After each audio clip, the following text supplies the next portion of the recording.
Krisis di Selat Hormuz telah memasuki fase kritis. Pada hari Senin, 13 April 2026, Amerika Serikat mengambil langkah tegas untuk mencoba membuka jalur laut paling sensitif di dunia. Mereka mengumumkan pemblokiran lalu lintas yang terhubung ke pelabuhan Iran dan pada saat yang sama memulai operasi untuk membersihkan ranjau di selat tersebut. Pesannya sangat jelas. Washington ingin mengambil alih dari tangan Teheran kemampuan untuk menggunakan Selat Hormuz sebagai alat tekanan, dan jebakan yang dipasang oleh Garda Revolusi Islam mulai berbalik menyerang mereka sendiri. Yang terjadi pada prakteknya adalah eskalasi. Setelah 21 jam negosiasi di Islamabad, Pakistan, Amerika Serikat dan Iran keluar tanpa mencapai kesepakatan. Segera setelah itu, Komando Pusat Amerika mengumumkan bahwa mereka akan mulai memblokir seluruh lalu lintas kapal yang masuk dan keluar dari pelabuhan Iran di Teluk dan Teluk Oman. Siapa saja aktor utama dalam fase baru ini? Di satu sisi, Donald Trump, Pentagon, dan Angkatan Laut Amerika. Di sisi lain, rezim Iran dan Garda Revolusi Islam yang bereaksi dengan mengatakan bahwa setiap kapal militer yang mendekati Selat Hormuz akan dianggap sebagai pelanggaran gencatan senjata. Di mana fokus utamanya? Di selat antara Iran dan Oman, titik yang menghubungkan Teluk Persia ke Laut Lepas dan menjadi jalur penting bagi pasokan energi dunia. Bagaimana Amerika Serikat melakukan hal ini? Pertama, dengan kehadiran militer secara langsung. CENTCOM mengkonfirmasi bahwa kapal perusak USS Frank E. Peterson dan USS Michael Murphy melintasi Selat Hormuz pada 11 April dan mulai membuka jalan bagi rute aman baru. Kedua, dengan janji untuk memperluas pembersihan ranjau menggunakan drone, kapal selam, dan alat perang laut lainnya.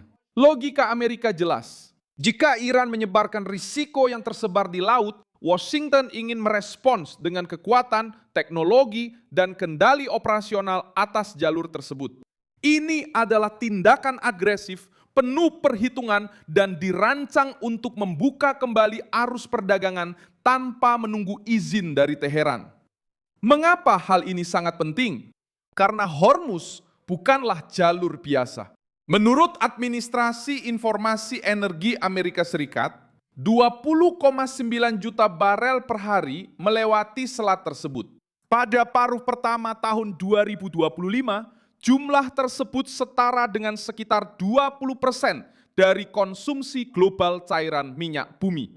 Lebih dari 20% perdagangan global gas alam cair juga bergantung pada jalur ini.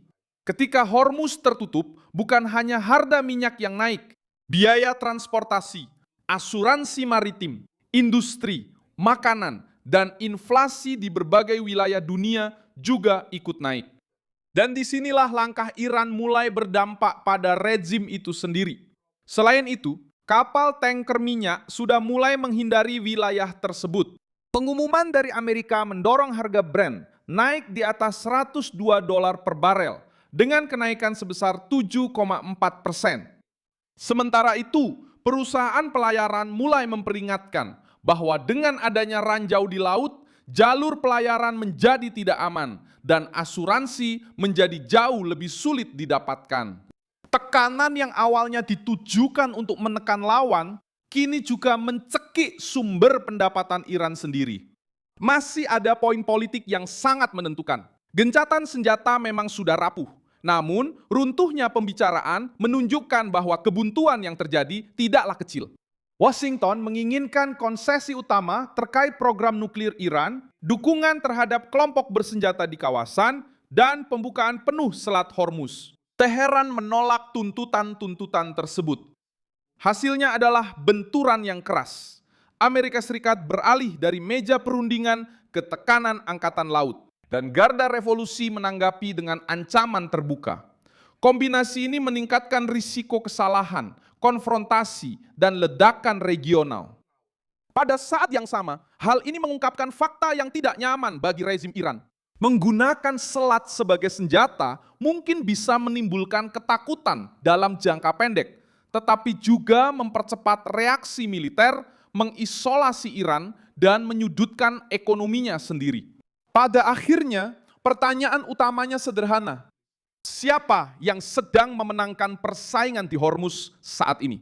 Setidaknya dalam hal tekanan strategis, Amerika Serikat berhasil membalikan keadaan. Alih-alih menerima bahwa garda revolusi yang menentukan aturan pelayaran, Washington memutuskan untuk menempuh jalur baru dengan mengandalkan kekuatan, membersihkan ranjau, dan menutup ruang bernapas ekonomi Iran. Apa yang tampaknya merupakan jebakan yang disiapkan oleh Teheran justru berubah menjadi masalah bagi rezim itu sendiri. Hal ini terjadi sekarang dengan kapal perang, drone, blokade maritim, dan tekanan ekonomi. Mengapa perselisihan ini tidak lagi sekadar tentang lalu lintas kapal, tetapi berubah menjadi pertempuran untuk menguasai salah satu jalur paling vital di planet ini?